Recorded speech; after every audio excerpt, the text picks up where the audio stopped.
السلام عليكم ورحمة الله وبركاته. الحمد لله رب العالمين والصلاة والسلام على سيد المرسلين وعلى آله وصحبه أجمعين أما بعد وما توفيقي إلا بالله إليه توكلت وإليه أنيب اللهم رب اشرح لي صدري ويسر لي أمري واحلل عقدة من لساني يفقه قولي. الصلاة والسلام عليك يا سيدي يا رسول الله خذ بيدي قلت حيلتي أدركني يا رسول الله يا حبيب الله. ബഹുമാനമുള്ള സുഹൃത്തുക്കളെ, പ്രിയപ്പെട്ട പ്രേക്ഷകരെ, സഹോദരങ്ങളെ, അള്ളാഹു നമ്മൾ അനുഗ്രഹിക്കട്ടെ. വിശുദ്ധമായ റമളാൻ കഴിയുമ്പോൾ ചെറിയ പെരുന്നാളാണ് നമുക്ക് വരുന്നത്. ശവ്വാൽ 1 റമളാൻ മാസപ്പിറവി അഥവാ ശവ്വാലിൻ്റെ മാസപ്പിറവി കാണുമ്പോൾ നമ്മുടെ മേൽ നിർബന്ധമാകുന്ന ഒരു സക്കാത്തുണ്ട്. അതാണ് സക്കാത്തുൽ ഫിത്തർ. ഫിത്തർ സക്കാത്ത് അത് നമ്മുടെ ശരീരത്തിൻ്റെ സക്കാത്താണ്. മുതലിൻ്റെ സക്കാത്ത് സക്കാത്തുൽ മാലാണ്. ഇത് നമ്മുടെ ശരീരത്തിൻ്റെ സക്കാത്താണ്. ഓരോ തടിയും കൊടുക്കേണ്ടതാണ്. എന്ന് പറഞ്ഞാൽ നമുക്ക് പെരുന്നാളിൻ്റെ അന്നത്തെ ആ ഒരു 24 മണിക്കൂർ, അന്നത്തെ രാവും പകലും നമുക്ക് കഴിക്കാൻ ഭക്ഷണം, ഉടുക്കാൻ വസ്ത്രം, താമസിക്കാൻ ഒരു വീട് അന്നത്തെ ദിവസം ഉണ്ടെങ്കിൽ, നമ്മുടെ കടം കഴിച്ച് ബാക്കി ഉണ്ടെങ്കിൽ ഫിത്തർ സക്കാത്ത് കൊടുക്കണം എന്നാണ്. അത് നമ്മുടെ മേൽ മാത്രമാണ് കൊടുക്കാനുള്ള സാമ്പത്തിക സ്ഥിതി ഉള്ളതെങ്കിൽ നമ്മുടെ മേൽ കൊടുക്കണം. അഥവാ ഇനിയുമുണ്ടെങ്കിൽ നമ്മൾ ചിലവ് കൊടുക്കേണ്ടത് ആരൊക്കെയാണോ അവർക്കൊക്കെ പകരമായിട്ട് കൊടുക്കണം. ആ ഒരു സമയത്ത് ജീവനോടെ നമ്മളെ വീട്ടിൽ പെരുന്നാളിൻ്റെ ശവ്വാലിൻ്റെ മാസപ്പിറവി കാണുമ്പോൾ, അല്ലെങ്കിൽ ആ മഗ്രിബ് ബാങ്ക് കൊടുക്കുന്ന സമയത്ത് നമ്മളെ വീട്ടിൽ ആരൊക്കെ ഉണ്ടായോ അവർക്കൊക്കെ പകരം നമ്മൾ കൊടുക്കണം എന്നാണ്. നമ്മളെ കീഴിലുള്ള ആളുകൾ, വലിയ മക്കൾക്ക് കൊടുക്കണമെന്നില്ല, കൊടുത്താലും വീടും അവരുടെ സമ്മതത്തോടെ ബാപ്പ കൊടുത്താൽ വീടും. അല്ലെങ്കിൽ മറ്റുള്ള വിരുന്നുകാരെങ്കിലും ഉണ്ടെങ്കിൽ അത് അവരാണ് കൊടുക്കേണ്ടത്. അതല്ല, അവർക്ക് പകരം നമ്മൾ കൊടുക്കുകയാണെങ്കിൽ വീടുകയും ചെയ്യും. സക്കാത്തുൽ ഫിത്തർ വളരെ പ്രധാനപ്പെട്ട ഒരു അമലാണ്. നബി സല്ലല്ലാഹു അലൈഹി വസല്ലം നിങ്ങൾ പറയുന്നൊരു ഹദീസ് ഇബ്നു ഉമർ റളിയല്ലാഹു അൻഹു രേഖപ്പെടുത്തുകയും സൈനുദ്ദീൻ മഖ്ദൂം റഹ്മത്തുള്ളാഹി അലൈഹി തൻ്റെ കിതാബിൽ അത് രേഖപ്പെടുത്തുകയും ചെയ്തിട്ടുണ്ട്. സക്കാത്തുൽ ഫിത്രി ഫർളുൻ അലാ കുല്ലി മുസ്ലിമിൻ. എല്ലാ മുസ്ലിമിൻ്റെ മേലും ഫിത്തർ സക്കാത്ത് നിർബന്ധമാണ്. ഹുരിൻ സ്വതന്ത്രനായ, വഅബിദിൻ അടിമയായ, വദക്കരിൻ പുരുഷനായ, വൻസ സ്ത്രീയായ, മേൽ മുസ്ലിങ്ങളിൽപ്പെട്ട എല്ലാവർക്കും ആരെയും ഒഴിച്ചിട്ടില്ല. എന്താണ് കൊടുക്കേണ്ടത് എന്ന് വരെ ഹദീസിൽ പറഞ്ഞിട്ടുണ്ട്. സാഉം മിനത്തംരി ഔ സാഉ മിനശ് ശഈരി. ഈത്തപ്പഴത്താലുള്ള ഒരു സാഴ് അല്ലെങ്കിൽ തൊലിക്കോതമ്പത്തിൻ്റെ ഒരു സാഴ് എന്ന് പറഞ്ഞാൽ അറബ് നാട്ടിലെ ഭക്ഷ്യയോഗ്യമായ ഭക്ഷ്യധാന്യം അത് ഷഈറാണ്, തൊലിക്കോതമ്പാണ്, ബാർലിയാണ്. നമ്മളെ നാട്ടിൽ ഭക്ഷ്യധാന്യം അരിയാണ്. അപ്പം നമ്മൾ അരിയാണ് കൊടുക്കേണ്ടത്. ഒരു സാഴ് എന്ന് പറഞ്ഞാൽ എത്രയാണ്? 4 മുദ്ദ ചേരുമ്പോഴാണ് ഒരു സാഴ് ഉണ്ടാവുള്ളത്. ഒരു മുദ്ദ എത്രയാ? 800 മില്ലി ലിറ്റർ.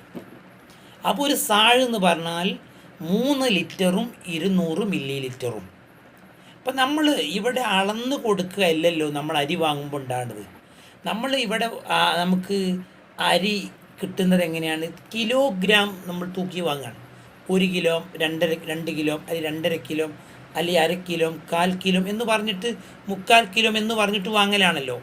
അങ്ങനെയാകുമ്പോൾ എത്ര വരും എന്നുള്ള വിഷയത്തിൽ ഒരു കൃത്യമായൊരു അളവ് നമുക്ക് പറയാൻ ഒരു പ്രയാസം ഉണ്ടാവും. കാരണം ആ ലിറ്റർ അളവിനോട് കിലോഗ്രാമിനെ നമുക്ക് ബന്ധപ്പെടുത്തുമ്പോൾ, അപ്പോൾ ഞാൻ മനസ്സിലാക്കുന്നത് നമ്മുടെ ഉസ്താദുമാരൊക്കെ പറയാറുള്ളത് പോലെ ഒരു 2.25 കിലോവും അതിൻ്റെ അല്ലെങ്കിൽ ഒരു 3 കിലോ കൊടുത്താൽ റാഹത്തായി സക്കാത്ത് വീടുകയും ചെയ്യും.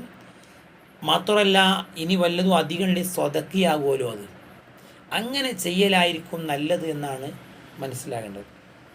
അപ്പോൾ അതുകൊണ്ട് ആ കാര്യം എല്ലാവരും ചെയ്യണം. അത് പെരുന്നാൾ നിസ്കാരത്തിൻ്റെ മുമ്പ് കൊടുക്കണം എന്നാണ്. ഷവ്വാൽ ആയി, ഒന്നായി, പെരുന്നാളായി എന്ന് അറിഞ്ഞത് മുതൽ നമുക്കത് നിർബന്ധമായി. നബി സല്ലല്ലാഹു അലൈഹി വസല്ലം പറഞ്ഞു, എന്തിനാണ് ഈ ഫിത്ർ സക്കാത്ത്? സക്കാത്തുൽ ഫിത്രി തുഹറത്തുൽ ലിസ്സായിം മിനൽ ലഗ്വി വറഫസി. ഫിത്ർ സക്കാത്ത് എന്ന് പറഞ്ഞാൽ നോമ്പുകാരൻ്റെ ഒരു ശുദ്ധീകരണമാണ്. അവൻ്റെ നോമ്പിൽ വന്ന എന്തെങ്കിലും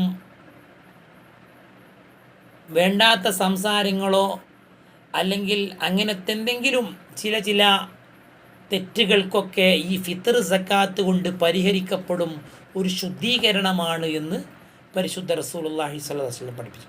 മാത്രമല്ല തുഅമത്തുൽ മസാക്കീൻ, അത് മിസ്കീന്മാരുടെ ഭക്ഷണമാണ്.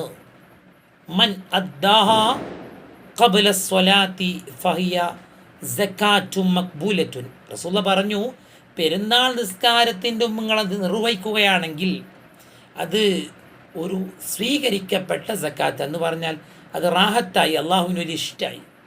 എന്നാലോ ഒമൻ അദ്ദാ ബഅദ സ്വലാ, പെരുന്നാൾ നിസ്കാരത്തിന് ശേഷം അത് നിങ്ങൾ പൂർത്തീകരിക്കുകയാണെങ്കിലോ വിട്ടുകയാണെങ്കിലോ ഫയ്യ സദക്കത്തും മിന സദക്ക, അതൊരു സദക്കയാണ്, ഒരു സക്കാത്തായിട്ട് കൂട്ടും. പെരുന്നാൾ നിസ്കാരത്തിൻ്റെ മുമ്പ് നിർവഹിച്ചാൽ നിങ്ങൾക്കതിൽ വലിയ പ്രതിഫലങ്ങൾ അള്ളാഹു തആല തരും എന്നാണ് നബി സല്ലല്ലാഹു അലൈഹി വസല്ലം പഠിപ്പിച്ചത്. അള്ളാഹു സ്വീകരിക്കട്ടെ, അള്ളാഹു തൗഫീഖ്. ഇത് ഇബ്നു അബ്ബാസ് റളിയല്ലാഹു അൻഹുമെ തൊട്ട് രേഖപ്പെടുത്തുന്ന ഹദീസാണ്. ഇനി വേറൊരു ഹദീസ് മഹാനായ ജരീർ എന്നവർ റിപ്പോർട്ട് ചെയ്യുന്നുണ്ട്. ഇന്ന ഷഹ്റ റമളാൻ, റമളാൻ മാസം മുഅല്ലക്കും ബൈന സമായി വൽ അർദ്, ആകാശഭൂമികൾക്കിടയിൽ ബന്ധിക്കപ്പെട്ടതാണ്. റമളാൻ എന്ന് പറഞ്ഞാൽ ആകാശഭൂമികൾക്കിടയിൽ ബന്ധിക്കപ്പെട്ടതാണ്. ലാ യർഫഉ ഇല്ലാ ബിസക്കാത്തിൽ ഫിത്ർ, ഫിത്ർ സക്കാത്ത് കൊണ്ടല്ലാതെ അത് അള്ളാഹുവിലേക്ക് ഉയരുകയില്ല. അപ്പോൾ റമളാനിൽ നമ്മൾ ചെയ്ത നന്മകൾ, ഇപ്പോൾ 29 ദിവസം നമ്മൾ ചെയ്ത നന്മകൾ, ഫർളുകൾ, സുന്നത്തുകൾ, പുണ്യങ്ങൾ, ധർമ്മങ്ങൾ, ഓരോ കാര്യങ്ങളും അത് അള്ളാഹുവിലേക്ക് എത്തുന്നത് ഫിത്ർ സക്കാത്ത് നമ്മൾ കൊടുക്കുമ്പോഴാണ് എന്ന് നബി സല്ലല്ലാഹു അലൈഹി വസല്ലം പഠിപ്പിച്ചിട്ടുണ്ട്. അള്ളാഹു സ്വീകരിക്കട്ടെ. ഒരിക്കലും പ്രിയപ്പെട്ടവരെ ഇതിൻ്റെ വില കൊടുക്കാൻ പാടില്ല. അത് ആ പ്രദേശത്തുള്ള ഫക്കീർ മിസ്കീൻ ആളുകൾക്കാണ് കൊടുക്കേണ്ടത്.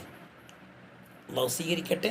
കൊടുക്കുമ്പോൾ നിയത്ത് വെക്കണം, ഇതിൻ്റെ സക്കാത്താണ്, എൻ്റെ ഫിത്ർ സക്കാത്ത്, എൻ്റെ മക്കളെ ഫിത്ർ സക്കാത്താണ് എന്ന് മനസ്സിൽ കരുതൽ വേണം. അള്ളാഹു സ്വീകരിക്കട്ടെ, അള്ളാഹു തൗഫീഖ് നൽകട്ടെ. എല്ലാവർക്കും പെരുന്നാൾ ഈദ് മുബാറക്ക്. അല്ലാഹു അക്ബർ, അല്ലാഹു അക്ബർ, അല്ലാഹു അക്ബർ, ലാ ഇലാഹ ഇല്ലല്ലാഹു വല്ലാഹു അക്ബർ, അല്ലാഹു അക്ബർ വലില്ലാഹിൽ ഹംദ്. എല്ലാവർക്കും ഈദ് മുബാറക്ക്. അസ്സലാമു അലൈക്കും വറഹ്മത്തുള്ളാഹി വബറകാതുഹു.